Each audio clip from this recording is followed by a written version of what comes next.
things of these medical records of the person as to his real condition. Kasi alalahan natin, this is not just an ordinary issue. It is a national security issue. It is now a concern of all the Philippines. Baka national issue, siya nga Commander-in-Chief of all the armed forces. Marami pa naman nagsususol, mga marisol. Paghiwalay tayo sa China, karoon ng naguluhan pa, ganoon ang kanilang direksyon na yata, no? Masyado nilang pinapalaki itong hilwaan natin sa West Philippine Sea, itong mga ibang mga tao na gusto na talagang pumasok. Ang tatapang at saka ang lalakas ng loob. Sabi niya ba't kayo matatapang na gusto niya makipaggulo sa China?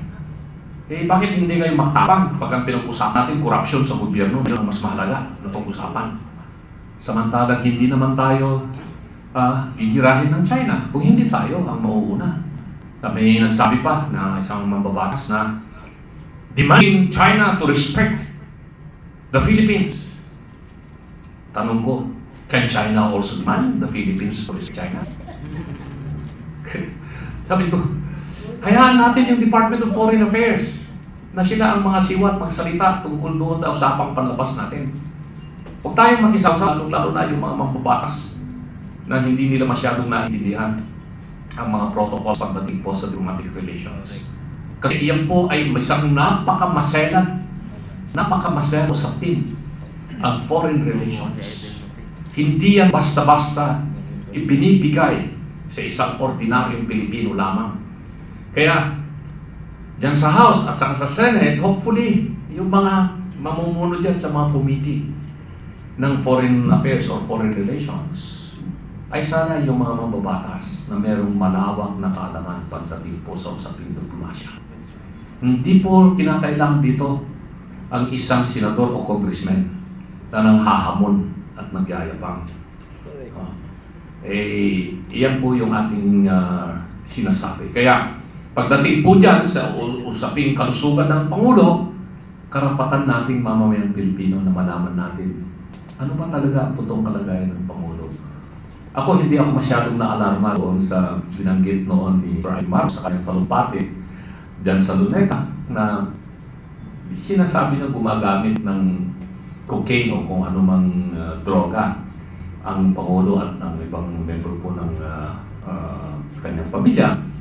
Hindi ko masyadong ikikonekta ng health of president or national security. Pero dito, ng mga balita na na-hospital siya o nakapagamot, kailangan po natin malaman dahil karapatan po natin yan. Ngayon sa amin ito, hindi po pwedeng ang ilalabas na lamang yung short video ng kung sinong tagapagsalita, kung sino man po yung mahal ninyong ante na siya yung magsabi ng ganyan, makapakita mga video na short, pictures na ganito, ganyan.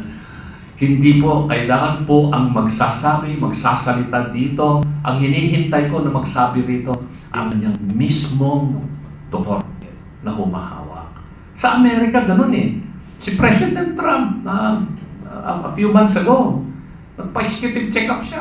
Labas ng bulletin ng Surgeon General ng Amerika. Kung ano talagang kalagayan ng Presidente ng Pilipinas. Sana ganun din. Kung hindi kaya ng Department of Health, sino man yung Secretary ng Department of Health kung siya pa'y nandyan.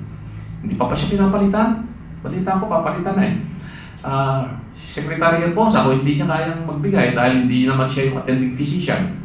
Kailangan yung attending physician. Siguro isang doktor lang yan, a team of doctors siya, sigurado ako. Pero there has to be somebody in the medical profession that has first-hand information of the real health condition of the President to speak about the real health condition of the President. Kung wala pong lumalabas sa ganyan at panay ganyan na lamang, social media, etc. Maraming mga speculations, maraming mga marites. Yung marites, sabi nga hindi maritesa, marites. Yung marites, mga fiction. May fiction sa dila. Yeah. Dr. Mata, ano pong dagat nyo about this issue as a medical doctor? Regarding doon sa national issue, national security, yes. Although sinabi daw na hindi naman daw delikado diverticulitis lang. The mere mention of diverticulitis Ang next question dyan, sa panang careful test. Dahil ang combination ng negative testing is very delicate. So, kung walang proof na negative, ibig sabihin, delikado yung head natin, and that's a national concern. Ngayon, kung sasabihan siya ng doktor na kunwari alam na stop it, yung kinapunta yung withdrawal syndrome kasi correction, which is hindi na-proof pa na kasi baka ma-offend. But ang point is, kung gumamit ang pinasanin sa ng doktor na hindi pumuntok diverticulitis as explained earlier, may puti tao withdrawal. So, pag withdrawal ka po dyan sa, for example, okay, magkaroon ka ng severe depression, aggressiveness, blurred decision making in weeks and months. So, concern natin yun. Kasi kung yun ang i-advise ng doktor, tapos meron pa yung siya, kailangan po nasa best of care po ang ganon. Na nasa situation siya na maiintindihan yung dadaanan kung meron po ng withdrawal. So I'm not accusing again the President. It's just, we just need the negative hair follicle test. Kasi po nagsabi na po na may diverticulitis, and the combination of both using and diverticulitis is dangerous. Even stopping the drug kung meron man is again dangerous to the psychology of the head of the country. So that's why we need information. And Yeah. Alam mo, hindi ako doktor, hindi ako eksperto, whatever, no? Pero marami naman tayong mga kaibigang mga doctors at mga nutritionists, no? Nung lumabas nga itong issue nito, ako medyo curious, ano ba yung diverticulitis naman? In-explain sa akin ng isang nutritionist at isang doctor. Sabi niya, alam niyo yung large intestines, tulad sinabi ni Dr. Mata, pero mga butas-butas yan, na para bang pugita, diba? Kumbaga, sabi niya sa akin, parang sa ating mouth, sa ating mga ngipin, pero mga nakasiksik-siksik yan. Pag toothbrush ka man ng 10 beses sa isang araw, meron pa rin may iwang dumi sa ngipin. Ganyan din sa bitual, lalo na sa large intestines. Kahit na anong gawin mo dyan, ay kailangan talagang linisin yan. Kung hindi, magkaka-infection. So, sabi niya sa akin, ito yung sinabi sa akin ng isang kaibigan. Ang isa sa pinaka-epektibo na panis ng large intestine ay yung labatiban. Anong labatiban sa akin? How do you say that in medical term? Yung labatiban sa akin. Okay. Yung labatiba, pero sabi niya, alam mo kung ano ang pinakamaganda na ihalo doon sa tubig. Warm water ba? Warm water, sabi niya. Kape.